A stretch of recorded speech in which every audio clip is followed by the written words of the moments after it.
Assalamualaikum warahmatullahi wabarakatuh. Perkenalkan semuanya, nama saya Ananda Siva Cahyani dari Prodi Ilmu Komunikasi. Ini saya akan berpresentasi mengenai topik public speaking saya yang berjudul Manfaat Puisi dalam Kehidupan. Sebelumnya, saya mengucapkan terima kasih terlebih dahulu kepada dosen saya yaitu Bapak Wahyu yang telah mempersilahkan saya untuk berpresentasi pada hari ini. Alasan saya dalam memilih topik tersebut karena pada masa sekarang ini banyak sekali anak-anak muda zaman sekarang yang berpikiran kalau puisi hanyalah sekedar kata-kata indah tanpa memberikan manfaat apapun dalam kehidupan. Padahal sebenarnya puisi memiliki banyak sekali manfaat dalam kehidupan kita. Nah, topik presentasi saya ini bersifat informatif ya teman-teman, karena di dalamnya saya akan memberikan edukasi dan juga tips dan trik dalam menulis puisi. Puisi sendiri, menurut Dunton dalam Pradopo 2009, beliau mengatakan kalau puisi merupakan hasil dari pemikiran manusia secara konkret dan artistik dalam bahasa emosional serta berirama. Puisi juga memiliki sejarah kemunculannya dalam kehidupan manusia, tepatnya pada 500 tahun yang lalu, puisi ditemukan di Mesopotamia, daerah Irak dengan bentuk tulisan paku. Pada masa itu, raja-raja kuno di Irak menggunakan puisi sebagai senjata untuk memerintah rakyatnya. Lalu pada periode abad pertengahan, tepatnya pada masa perang, muncul bentuk puisi baru ke-12 yang berjudul Beowulf pada tahun 700 hingga 1000 Masehi.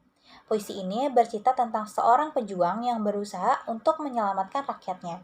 Kemudian pada abad ke-18 hingga 1850 muncullah puisi baru yang itu berjudul puisi romantis.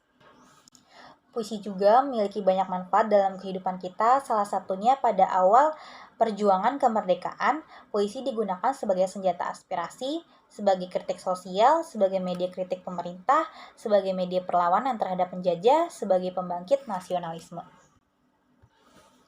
Ada beberapa pujangga puisi yang turut serta dalam memberikan aspirasinya kepada pemerintah melalui puisi, diantaranya ada Surtarji Kalzumbahri pada puisinya yaitu Tanah Air Mata. Di sini menggambarkan tentang penderitaan yang dialami rakyat Indonesia akibat kebijakan-kebijakan pemerintah pada awal pemerintahan baru di Orde tahun 90-an di bawah kekuasaan Soeharto. Kemudian ada Wiji Tukul pada puisinya Bunga dan Tembok, itu dia mengajak pendengar untuk melawan pemerintahan sendiri karena dianggap telah menerapkan sistem pemerintahan yang tidak adil. Kemudian ada Hairil Anwar pada puisinya Diponegoro. Di sini Hairil Anwar mengajak rakyat Indonesia untuk melawan bangsa lain dalam menjajah Indonesia.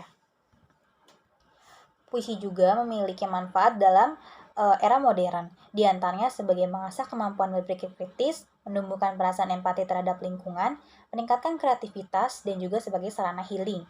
Kemudian, di sana juga puisi memiliki peran sebagai menumbuhkan motivasi, sebagai self-improvement, dan juga sebagai passion. Pada masa modern ini juga ada beberapa pujangga puisi yang turut serta dalam passionnya ke dalam puisi, yaitu ada An Mansur pada puisinya yaitu Mengapa Luka Tidak Memaafkan Pisau mendapatkan penghargaan Kusala Sastra Khatulistiwa ke-21 dan juga mendapatkan penghargaan Sastra Kemendikbudristek. Lalu ada Sapardi Djoko Damono pada puisinya yaitu Hujan Bulan Juni dijadikan sebuah film pada 2 November 2017.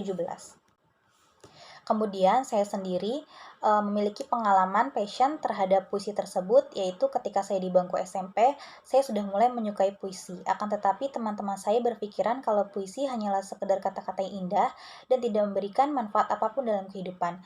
Akhirnya pada masa itu saya bertekad dalam diri saya harus membuktikan kepada teman-teman saya kalau puisi memiliki banyak manfaat. Di antaranya saat itu saya mengikuti lomba deklamasi puisi di salah satu universitas dan juga saya meraih juara 1 ketika lomba deklamasi puisi di sekolah. Ada beberapa jenis-jenis puisi, diantaranya ada epigram, yaitu puisi yang berisi ajaran kehidupan, ada puisi satir, yaitu puisi yang berisi tentang kritik, lalu ada puisi ode, yaitu mengandung pujian, lalu ada puisi balada, yaitu kisah cerita yang digubah ke dalam sebuah puisi, lalu ada elegi, yaitu puisi yang berisi tentang ratapan, lalu ada puisi roman, yaitu luapan cinta kasih, dan himne, yaitu puisi yang berisi pujian kepada Tuhan. Lalu saya akan memberikan tips dan trik dalam membuat puisi. Yang pertama yaitu kita harus mencari inspirasi. Lalu kita harus memilih tema seperti tema sedih atau bahagia yang akan kita tulis.